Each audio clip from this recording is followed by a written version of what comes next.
Yo, what's going on, everybody? Welcome back to the channel. Today we are checking out another slap shoes video, and you know it's gonna be a banger. So this one today is about the 9 types of NASCAR winners. I don't know what that means, so let's jump in. NASCAR is no stranger to unique characters. One could actually make a pretty compelling argument that those people are more of a draw to the sport than the actual players. Is that his wife? Yeah, it'd be weird if it was a random person, his wife is watching at home. You know, like the guy that said, oh, if I find a clip, I'll put it here. He said, I want to thank my girlfriend, my wife. Thank you very much for this, for giving me this. And I appreciate my fans also. My wife and my girlfriend. My wife. Yeah, sorry to say. I'm so sorry, my wife. Listen. Actually make a pretty compelling argument that those people are more of a draw to the sport than the actual product out there on the track. Throughout its 80-plus year history, we have seen all manner of thousands of different men and women roll the dice in stock car racing's biggest stage. From kings to silver fox. Was she full of charcoal? Damn, was she snugging on the exhaust pipe or something? What was happening? How the hell is her face covered in soot like that? Nah, somebody, let me not go there.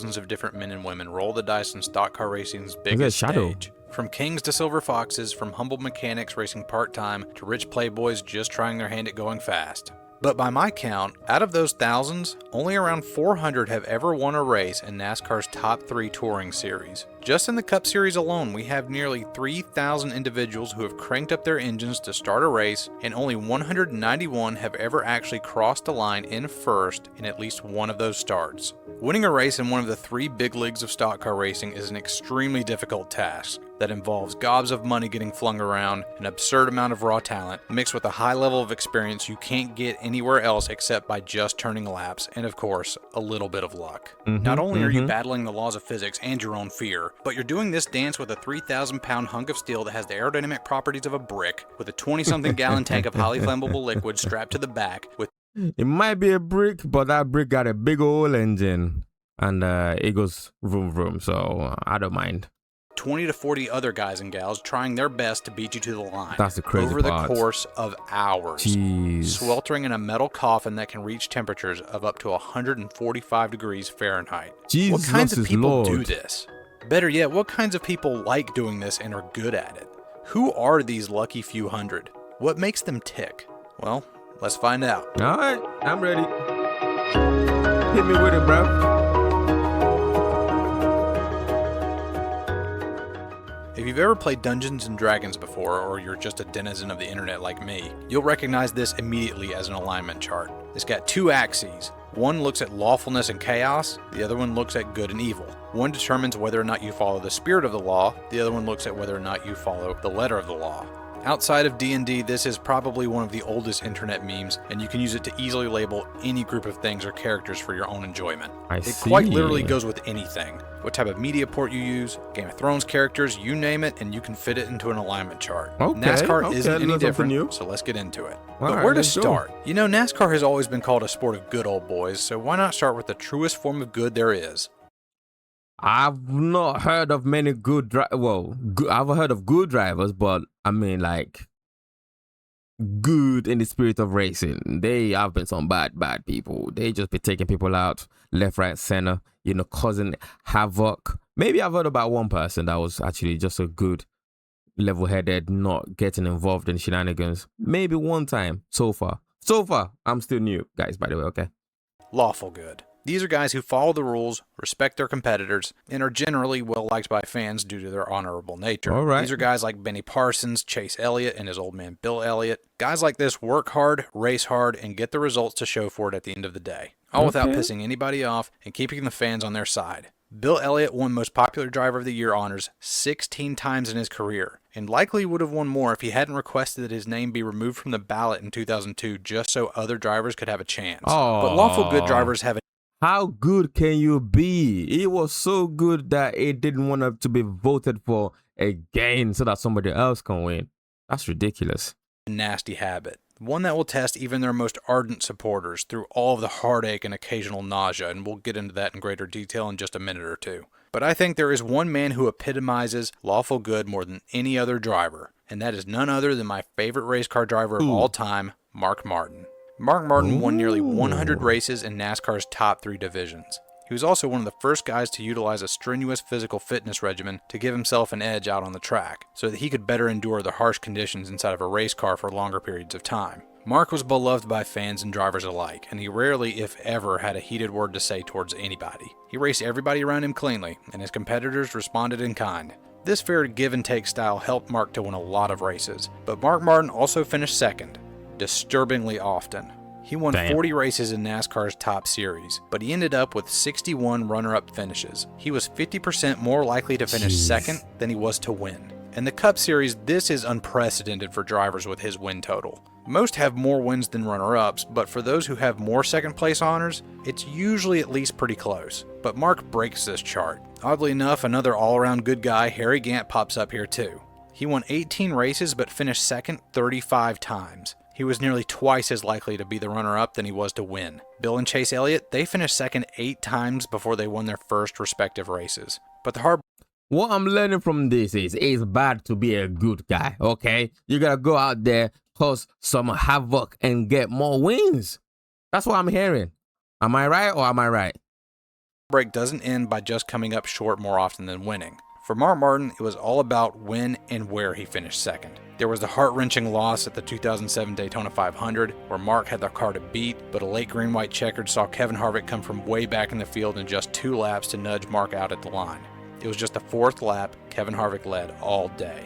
Mark finished second at the Brickyard 400 twice, and in general struggled to notch off victories in marquee events. But there was no bigger Achilles heel of his than Pocono. For a man so good at winning races on the big tracks and road courses, including 3 wins in a row at Watkins Glen, you'd think that the 2.5-mile tricky triangle of Pocono would be a natural fit for him, and it was. It was far and away one of his best tracks. He had 20 top 5 finishes there and 7 runner-ups, all without a single victory to his credit. A trip to victory lane at Pocono was forever out of reach to him. This role as the bridesmaid even extended to his championship pursuits. He finished second in the championship hunt 5 separate times to 4 different drivers across nearly 2 decades of competition. In 1990 and 1994, he finished second to Dale Earnhardt. In 1998, he had his absolute best season, notching off 8 victories, including a win in the All-Star race. He finished second to Jeff Gordon, who got a record-tying 13.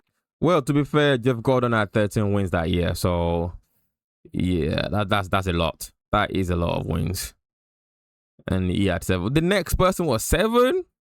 Oh my gosh, a lot of people just had 1. Okay. Jeff was smashing it that year. Oh my God. 13 victories that year. In 2002, he faltered late in the year and finished second to Tony Stewart. And in 2009, he seemed like he had it in the bag, nabbing 5 wins, including the first race of the chase, only to be outdone by his teammate, Jimmy Johnson. Mark Martin had the misfortune of being one of the greatest drivers of all time, while he was competing against the greatest drivers of all time. That's the problem, isn't it? In NASCAR, that's the problem when there is somebody that's just dominating. Everybody else just disappear in the background, even though they're killing it. They just don't get the same glory. It's like every time somebody is dominating the Formula One, we just forget about everybody else. We forget about the competition behind them, unless the championship is very close, which a lot of the time is not. So yeah, I feel for him. I feel for him. Nice guys don't finish last, but they do finish second. Yeah, a lot. Don't well, be that was nice sad. Guy. So let's go for some more lighthearted fare then. How about some guys who are wildly inconsistent? You can never quite tell what they're going to do at any given race day, but when they do show up and perform, man, they can light up the charts and make themselves alone worth the price of admission. These glass cannons are guys like Ricky Craven and Jimmy Spencer. Yeah, they only won 2 races a pop in the Cup Series, but they had some of the closest and wildest finishes to their name. I mean, Jimmy Spencer's nickname was Mr. Excitement. And he lived up to it too, chalking up the closest finish in NASCAR history in the same year electronic timing and scoring came on board in 1994. That record would stand until Ricky Craven would obliterate it in 2003 at Darlington in what has got to be the epitome of beating and banging to the line. Sure, they were never really a threat to win week in and week out, and championships were never a serious consideration, but when they were good, they were damned good.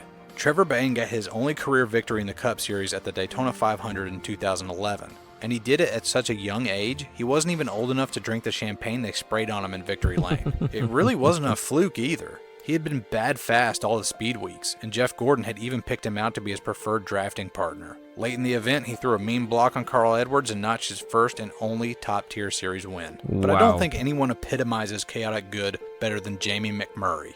See? You gotta be bad. It was bad but good at the same time. It was like, nope, I'm gonna block your ass. I gotta win this. But the good guys would have stayed in their lanes and be like, you know, it's cool, bro. We're gonna do a drag race to the finish line, see who wins, and whoever wins it deserves it. But bad guys, good bad guys, still gonna block. He won in just his second start ever in 2002, Ooh, subbing in for an nice. injured Sterling Marlin. He straight up outran the champion from 2 seasons ago, Bobby Labonte, and walked away with his first win. It would take him 5 more years to notch win number 2, and after that, another 2 years to get win number 3 at Talladega in 2009. The next year, he would be let go by Roush Racing and move over to Ganassi in 2010, where he would have his breakout season. He started off by winning the Daytona 500, the biggest race of all, and then followed it up by winning the second biggest race, the Brickyard 400. He chalked up one more victory before the year was out, and just a few more before his career was up, including a win at the 2014 All-Star race where he flat out beat Carl Edwards in a late race shootout in what has got to be one of the last great All-Star finishes. Other than that and a few absolutely incredible saves, he was a fairly unremarkable driver. But those occasional flashes of brilliance are part and parcel of what makes a chaotic good driver. Shining gold surrounded by the mundane, a diamond in the rough. Let's check out the other side of the board for a bit. How about chaotic good's edgier brother, chaotic evil?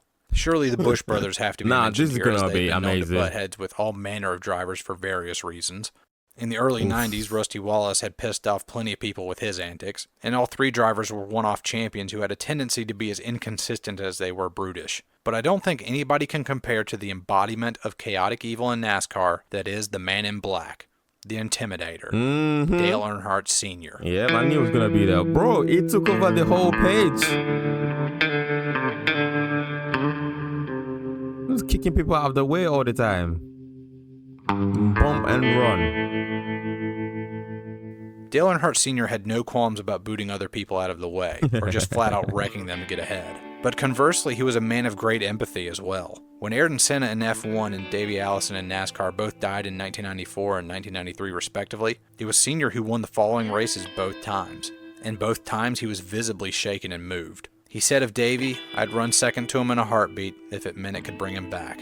It was rare to catch his soft side, but it was there. However, when you mention Dale Earnhardt Sr., most people don't remember that. What they do remember is him wrecking their favorite driver. A man of such dualities and talent must have confounded NASCAR's old breed, who saw this young guy from rural North Carolina come into the sport in the late 70s and early 80s, who apparently had no interest in paying his dues and instead seemed just absolutely hell-bent on making the NASCAR world conform to his will. In just his second full-time season, he won the championship and would go on to win it a total of 7 times. Yep, he did. And true to chaos, sometimes he won those championships in dominating fashion, like in 1987 and 1990, winning 10 and 9 races respectively. Other times he would just barely squeak them out, like in 1991 where he won just 4. In 1993 he won the championship with 6 wins compared to Rusty Wallace's 10, but Rusty was just too chaotic for his own good, and his average finishing position was worse, giving Senior the title. On the track he was absolutely ruthless. If he managed to catch you and fill up your rearview mirror, he was just as likely to make a legitimate pass as he was to just punt you out of the way. In 1993 in the Coca-Cola 600, he found himself way behind the leader after a pit penalty. He needed a caution to get back into contention, so he just created one and spun out Greg Sacks. NASCAR saw this and said no way, and put him one. Wait, okay, let me hear him finish it, because I was about to say they should have given him like a 2-lap penalty for doing that. Lap down. Dale spun out Greg Sacks. NASCAR saw this and said no way, and put him 1 lap down. Only 1 Dale lap. Sr., out of sheer spite and tenacity, ended up overcoming this under green and went on to win the race anyway. Imagine After his that. passing in 2001, people looked back on the Intimidator fondly. But in his heyday, NASCAR fans were understandably quite split on Big E. I remember vividly sitting in the stands as a kid at the All-Star races in the 90s, and during driver intros, people would boo him mercilessly, more than any other driver. At Charlotte Motor Speedway, no less. Just a short drive down the highway from his hometown of Kannapolis. His hometown crowd booed him. But Dale trudged on to victory after victory. Getting your own hometown crowd booing you is crazy.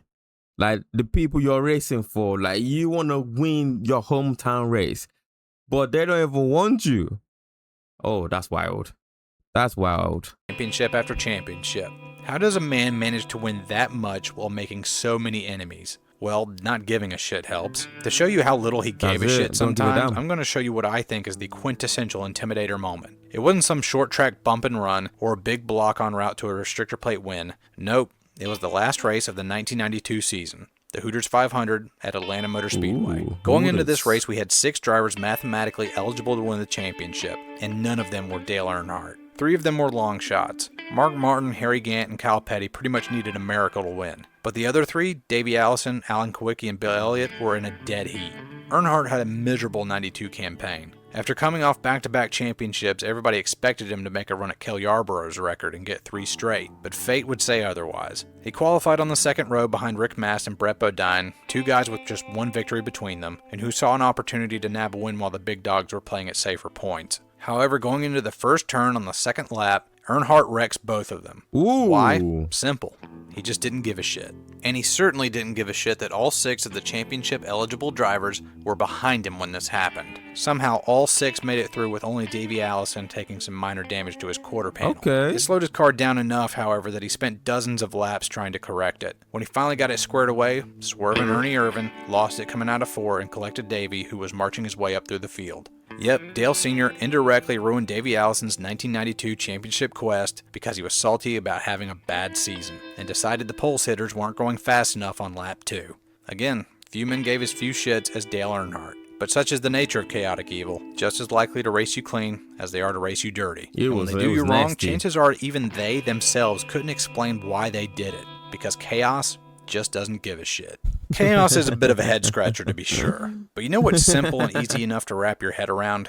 Evil. All drivers want to win week in and week out, but only one can go to victory circle at the end of the day. Sure, you can embrace chaos like Dale Earnhardt Sr., say to hell with the rules and just do as you please, but as we've already established, that's woefully inconsistent. But what if you didn't break the rules, but just bent them enough to get away with it and made sure you would win?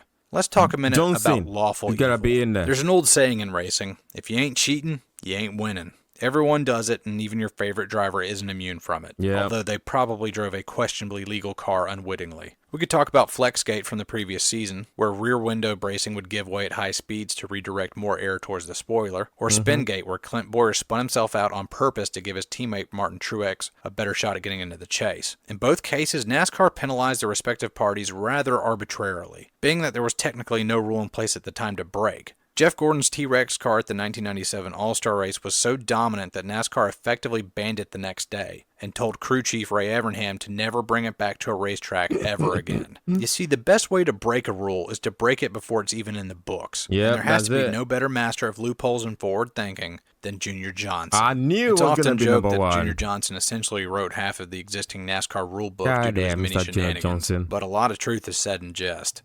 A bootlegger from North Carolina bopped multiple times for running illegal moonshine, Junior Johnson won 50 races as a driver and 6 championships as a car owner. Coming from rural North Carolina, you might just write him off as another country bumpkin based on his slow manner of speaking and his deep southern drawl, but nothing could be further from the truth. Had he been born to the right family, he could have become a famous trial lawyer, or a Francis Underwood-esque legislator. He knew how to weasel his way around the rules like no one else in his era or since. The list of things Junior Johnson has invented or discovered and introduced into NASCAR is just staggering. Drafting, he discovered that. The Twisted Sister concept, he invented that. Constant wind tunnel testing for every single new car built, he started doing that first. He didn't like the way his Jackman was taking so long on pit stops, so he became the Jackman himself, and invented the Jack Swing, which had the added benefit of taking out NASCAR officials trying to count lug nuts. NASCAR didn't like that, declared him an illegal Jackman, and made the Jack Swing illegal, and instituted rules for who could and couldn't go over the wall for a pit stop, thus giving rise to designated pit crew members and essentially inventing the choreographed pit stop as we know it. He shaved down pistons by fractions of a millimeter just so they'd fire off a little bit faster. He brought in F1 engineers to glean off information and know-how off of them. In 1966, he took advantage of a manufacturer boycott to enter a 66 Ford Galaxy into the race that was so disgustingly illegal that it now sits in the NASCAR Hall of Fame as his greatest work. And that's just the stuff we know about. That's crazy. But there was no better example of his nefarious ways than the car he put into the very first All-Star race in 1985. Driven by Darrell Waltrip, this one-of-a-kind car had a bad fast motor and had just barely skated through pre-race tech inspection, and was now poised to make back the stupid amount of money used to build it in its very first start. Harry Gant got the leg up on DW thanks to better pit strategy, but Junior Johnson's Frankenstein creation ran him down and edged him out with a late race pass for the lead. As soon as Darrell Waltrip crossed the line to take the checkered flag, however, the engine blew all to pieces, and rumors immediately came flying from every direction. Most speculated that Waltrip had clutched the engine and over-revved it on purpose so it would blow. That way it wouldn't be subjected to inspection. Yeah, I don't think it was that clever to be able to do that. No chance. No way. Especially back in the days, they ain't got the tech to do that.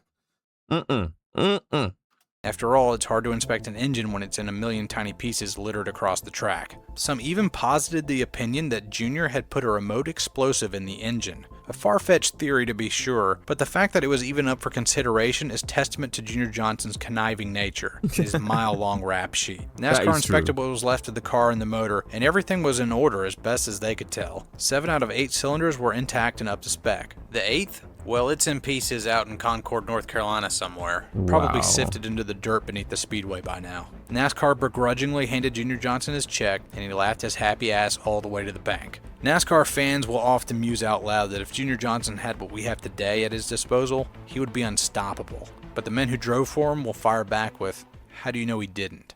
Let's go ahead and knock the evil third of the board out with neutral evil. Finding neutrality in an evil act can be difficult to nail down, but Cale Yarborough seems to fit the bill pretty well. Nicknamed Old Hickory, he was a tough-as-nails driver from South Carolina, who asked no quarter of his competitors and none was given. His most famous act was wrecking Donnie Allison in the 1979 Daytona 500, and then fighting him and his brother Bobby Allison in the infield after the fact. And this is where the neutral bit comes in. Wrecking Donnie Allison wasn't against the rules and he was trying to make a last lap pass. No ill will intended. Shit happens. But nonetheless, Cale found himself in shit more often than not. Same goes for the likes of Ricky Stenhouse Jr. or even the man who drove for Junior Johnson over there the next box over, Darrell Waltrip. Darrell was a fast-talking, charismatic guy from Owensboro, Kentucky, who quickly became a fan favorite. In an era where TV time was rare and scared off most drivers, Darrell quickly embraced the new form of media entering. Oh, he loved TV. He was always active on MTV because we reacted to him just the other day. It's still sort of fresh in the memory. Nah, he was a good guy. Good guy.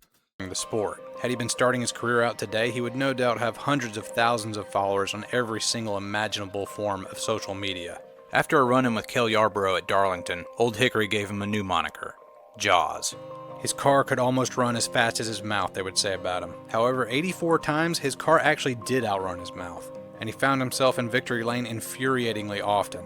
His game wasn't to boot you out of the way or find some sort of twist in the rules to exploit, but to just psych you out. This psychological warfare was brutally effective, and whether he drove for himself, Dyegard, or Junior Johnson, his opponents were known to have odd and misfortunate occurrences strike them at the most inopportune moments. Bobby Allison awoke on the morning of the final race of the 1983 season in the midst of a dogfight with Darrell Waltrip for the championship, only to find the gas tank of his car filled with sand. What? Others would find lug nuts missing just minutes before the command to fire engines, with their spoilers positioned at odd angles. Was Darrell What the hell? How is he able to do that? Is he sending people in or is he doing it himself? That is wild. That is so funny. They couldn't do that these days. Waltrip the man behind this? The behavior followed him wherever he went, but nobody could draw a line connecting him.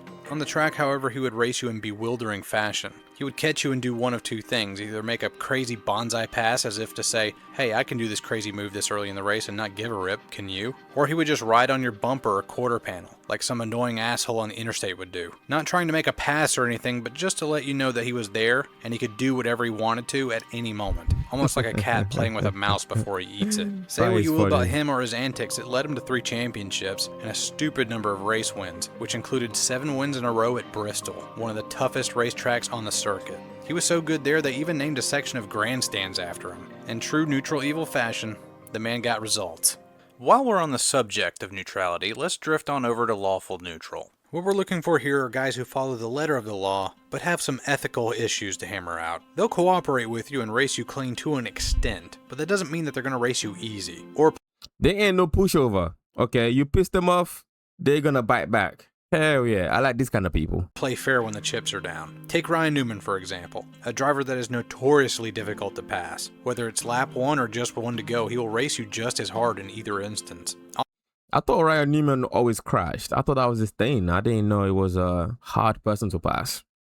Often to the ire of his opponents and teammates alike. Is this smart? I don't know. It seems to have worked for him so far. He's won a slew of races. It may be dumb to race everyone that hard for that long, but then again, it's not his job to let people pass him. He gets paid to go out there and race hard, and not give up positions. Brad Keselowski won his very first race by faking high, ducking down low, and when Carl Edwards went for the double block, Brad turned hard right into him, so that at least he would make it through. Ethically questionable? Sure, but what else was he supposed to do? Carl threw a late block and was going to wreck regardless. It's not Brad's job to make sure things work out fairly, he's trying to win a race. Tony Stewart would do the exact same thing later that year at Daytona to Kyle Busch, and no one seems to have an issue with that. But the modern day king of lawful neutral has to be Bad Brad's current teammate, Joey Logano. Has Joey done some very sketchy things out on the track? People don't like Absolutely. Joey Logano. But just about every single time they were within the rules of NASCAR and not only permissible, but actually encouraged. In 2013, he and Denny Hamlin were battling it out on the last lap in California and they both wreck. Denny is hurt so bad that he misses several races. But hey, Joey's going for the win in the final corner of the last lap with a point system that values winning above all else. He's not supposed to give in here.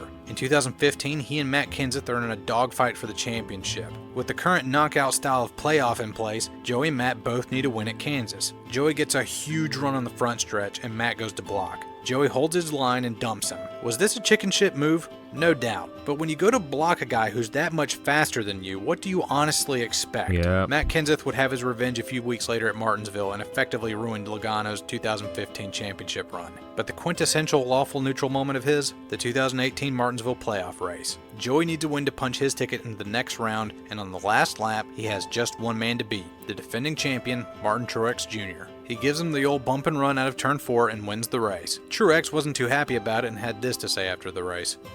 May won the battle, but he ain't win the damn war.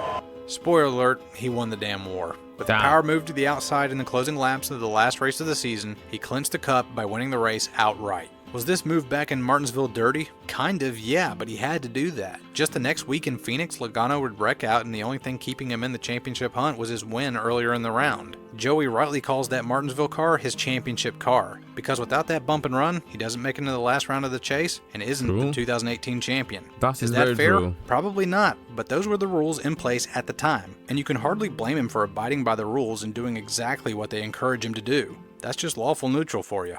There's only a few spaces left on the chart, and I'm not sure how to feel about that. So why don't we go dead center and check out true neutral then? It only seems appropriate. The true neutral has no strong feelings one way or the other. They are neither good nor evil, neither lawful nor chaotic. You would think that such drivers wouldn't be that interesting, but in true neutral fashion, they're a little all over the place. There's Bobby Isaac, the 1970 Cup champion, who rarely gave interviews or talked to the press at any length. He was NASCAR's biggest loner, but he did somehow still have fans. He was a tough racer, and that's all that matters to some people. He was also a rabid independent, a sort of radical centrist, if you will. When a NASCAR drivers union popped up in 1969, the Professional Drivers Association, he opted out immediately. Why? I don't think he had any pro-business or anti-union convictions. I just don't think he liked anybody else speaking on his behalf. We could talk about the litany of young, squeaky clean guys entering the sport right now, who fans complain that they all have the personality of sandpaper. I say give them a few years, develop some rivalries, and they'll be alright. But for true neutrality, one man stands alone at the top of the pile.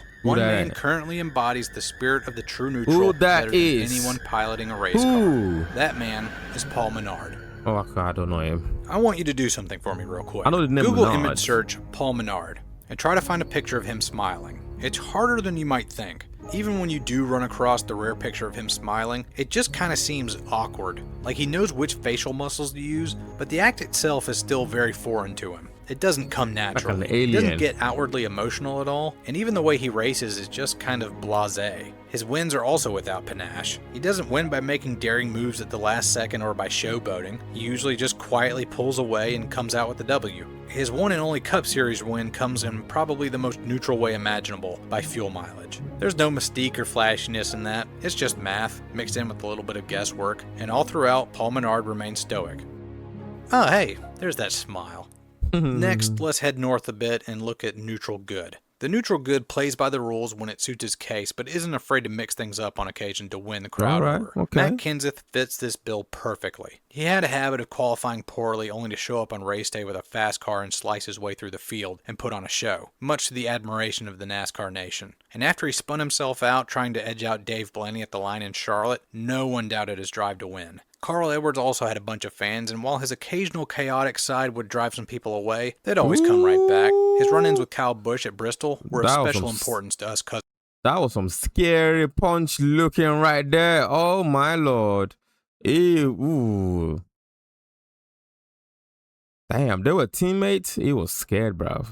That punch was coming fast. I don't think he really unleashed the punch though, but man. Yeah. Away, they'd always come right back. His run-ins with Kyle Busch at Bristol were of special importance to us Cousin Carl fans. But the absolute king of neutral good drivers is, well, obviously, the king himself, Richard Petty. Oh, King really? Richard, first of his name, is the winningest driver in NASCAR's top series by a long shot, almost doubling the win total of the runner-up. But what's most interesting about this Since watching a whole bunch of videos, I've now come to the conclusion that nobody will ever take over his crown, because there's no way they can break as many records as he has. He smashed it. Through the NASCAR record books is that he stayed on the good side of the NASCAR fan base throughout. Whereas Jimmy Johnson and Jeff Gordon's hot streaks would irk most NASCAR fans, and the same way Tom Brady pisses off NFL fans today, Richard Petty won week in and week out without ever having the fans turn on him. How did he do this? Well, oddly enough, by all the times he didn't win. He'd lose squeakers to the likes of Bobby Isaac, Benny Parsons, and most notably, David Pearson. He and Pearson have 305 wins between them, and they finished 1-2 63 of those times, with Pearson getting the better of him 33-30. Petty wasn't just a popular driver because he won a lot. He was popular because when he won, he had to earn it against the best that have ever been. When Pearson and Petty found themselves in each other's company up towards the front, they were about to make history happen almost every single time. There's the 1974 Firecracker 400 where Pearson played dead on the last lap and let Petty pass him, just so he could take away Petty's slingshot pass and use it for himself. 2 years later, the two would find themselves running 1-2 at Daytona again, but this time in the 500. They would slam into each other coming out of 4 and wreck in the infield.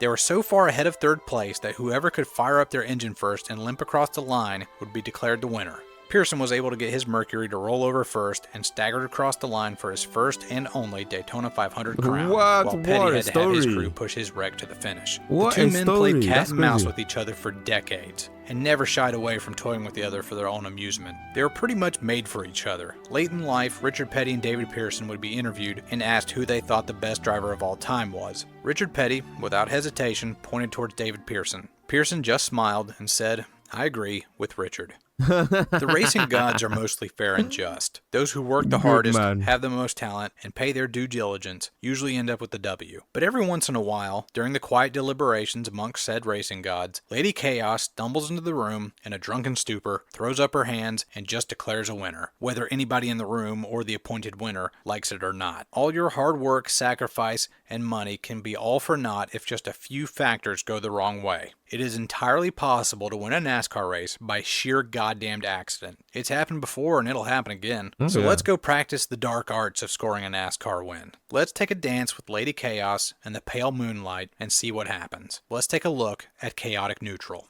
The most obvious weird way to win a NASCAR race is the rain-shortened race. It's a rule in most racing series that if you get past the halfway point in a race, and weather causes the race to be postponed and it cannot be restarted in a, quote, reasonable amount of time, then whoever was first at the time of caution will be declared the winner. Now, what constitutes a reasonable amount of time varies from person to person, and NASCAR has, of course, flubbed this one over the years. In 2009, the Daytona 500 got a caution due to rain past the halfway point. Daytona has lights, so they could have waited it out, but instead, just before 7 p.m., after a 16-minute red flag, NASCAR called the race. As teams packed up their cars and left the track, the rain had moved out and the ground was already starting to dry up. Matt Kenseth, your 2009 Daytona 500 winner, folks. Conversely, in November of 1998, at the last race of the season at Atlanta, NASCAR endured nearly 7 hours worth of on and off rain delays, until at 11 o'clock at night, Jeff Gordon won his 13th race of the season and was crowned the champion. What made this decision to run it out all the way until almost midnight even more baffling was the fact that Jeff Gordon had locked up the championship in the previous race. There was literally no need to see this one out other than, I guess, NASCAR just really wanted Jeff to get the record-tying 13th win of the season. As you might suspect, a lot of drivers have gotten their first win due to rain-shortened races. Joey Logano got his first win in a rain-shortened race at Loudon, New Hampshire in 2009. Eric Almirola got his first win thanks to a rain-shortened race at Daytona during the summer race, but that's nothing compared to the weird way he won his first Xfinity Series race, because when he won that race, he wasn't even driving the car when the checkered flag flew. Now we get to the driver replacement victory. In NASCAR, whoever starts the car at the drop of the green flag gets credited with the finishing position of that car, even if they get replaced at any point during the race. Usually this is due to driver sickness or injury. Maybe you have enough strength to start the race and get to the first cycle of pit stops, but you need somebody else to drive the car for the remainder of the race. I've seen it recently. There's been broken hands, there's been broken legs, and these drivers, they jump in, drive one lap, and then jump out, and then somebody else drives the race. And then the driver with a broken hand and leg still win the goddamn race from the comfort of their camper van. You know, they lie in there smoking, drinking, doing whatever the hell, and then they just come out, oh yeah, I've won. Wait, actually, I've never seen it. Do they come out and get the drink sprayed on them? Or does the driver that win gets the, you know, the celebration? I don't know. That's a very weird one. Eric Almirola started the 2007 AT&T 250 at the Milwaukee Mile driving for Joe Gibbs Racing. He nabbed the pole and led the race for the first 43 laps until his car owner made the call. Put Denny Hamlin in the car. Was Eric sick? Nope. Hurt? Not at all. At least not until he was told to give up his dominant car to somebody else. So what gives? Well, Denny Hamlin was supposed to drive the number 20 car for the majority of the races during the 2007 Xfinity Series campaign, doing double duty in both it and the Cup Series. This wasn't an issue at the time, as most of the races on the schedule were companion races at the same track on the same weekend. However, this weekend, the Xfinity Series is at the Milwaukee Mile in Milwaukee, Wisconsin. The Cup race is in Sonoma, California. Why was Denny Hamlin slated to run this race nearly 2,000 miles away? Oof. Well, the 20 car's primary sponsor was Rockwell Automation, and they were based out of Wisconsin. They wanted to see their star driver at their home track. Denny could have gotten there to start the race, but his helicopter couldn't find a place to land, and he was late. Joe Gibbs and Denny Hamlin want Eric to finish the race. He's got the car and the know-how. His only competition, Carl Edwards in the 60 car, has been in trouble all night. But somewhere, presumably in some smoke-filled room, Rockwell Automation convinces Joe Gibbs to yank Eric out of the car and put Denny Hamlin in. Eric was understandably furious. He didn't even stay for his own victory lane celebration. He got the points, the credit, the trophy, and the check. But if I were him, I'd spit on that trophy every morning after I got out of bed. Up next is my favorite unconventional. Hey, yo, that was a bit extreme. Spitting at the cup every morning is wild. Bruh. But I understand it. It's a piss take. My guy did all the hard work. Maybe not all of the hard work, but a lot of the hard work. To then surrender it to somebody else. That's for no reason at all. Way to win a race. The scoring error. This one has fortunately gone the way of the dodo bird thanks to electronic timing and scoring, but back in the day NASCAR officials just had to keep notes and move placards around a desk. Hopefully at the end of 5 hours everybody had been paying attention and they got it right, but not too infrequently they got it wrong. Protests were common all throughout the field, and most of the time, either rightly or wrongly, the winner was never in dispute. It's impossible to know today how many wins got muffed up along the way, but there are a few where we definitely know something fishy went down. There was, of course, the worst race ever at Talladega in 1969, where despite there being just 3 cars up to speed, only 2 of which were competitive, NASCAR still lost track of them and awarded the win to Richard Brickhouse, his first and only NASCAR Cup win. In interviews later in life, Richard seems pretty coy about admitting whether or not he thinks he actually won, while Ray Fox and Jim Vandiver are adamant that they won. Even still, Richard's win has stood the test of time and will likely never be rescinded. Remember Brett Bodine from earlier when we were talking about Earnhardt wrecking him? Well, he has just one win, and that came on a scoring error. To this day, Darrell Waltrip says that he actually won this race in 1990. And from his telling of events, it sounds... I think I won the race, okay? Since everybody wants to claim the win, I won the race. Okay. It's like Bill France Jr. knew about the scoring error and let the win stand anyway just because it made for a good story. But my favorite scoring error has to be what would have been Richard Petty's first win at Lakewood Speedway in 1959. He's driving a 1957 Oldsmobile his dad has lent him, and he's running solidly up front all day. The checkered flag flies at the conclusion of the 150-lap main event, and as Richard Petty makes his way to Victory Circle, officials have a protest of the running order. Someone else claims they've won this race. The protester, Lee Petty, his own father. That's very petty.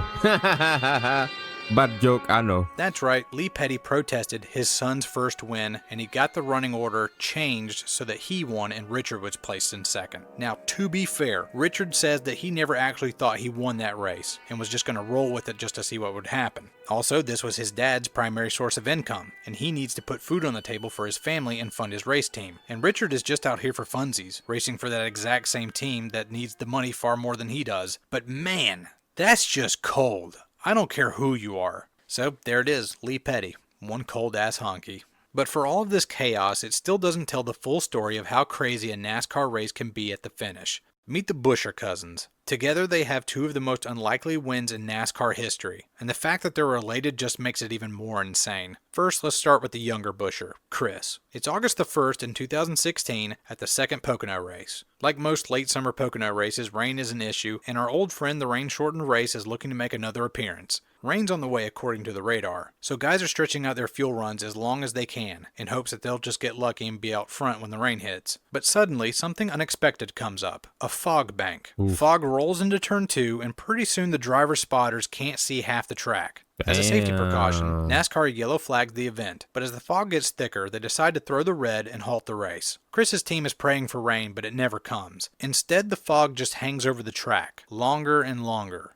An hour and a half rolls by and still no rain. Turns out those radar signatures weren't picking up rain, they were picking up that fog bank. The fog just parks itself over the track, and since we're past the halfway point, NASCAR calls it. Chris Buescher becomes the first and so far only driver to my knowledge to win a race due to lack of visibility by way of fog. The elder Buescher, though, his lone Xfinity Series win is even more ridiculous. It's the season opener for 2012, a 300-mile race at Daytona. Going into the final series of turns, the top 10 are running so close together that you could just about throw a blanket over them. So where's James Buescher in all of this? Well, he's not even in the frame.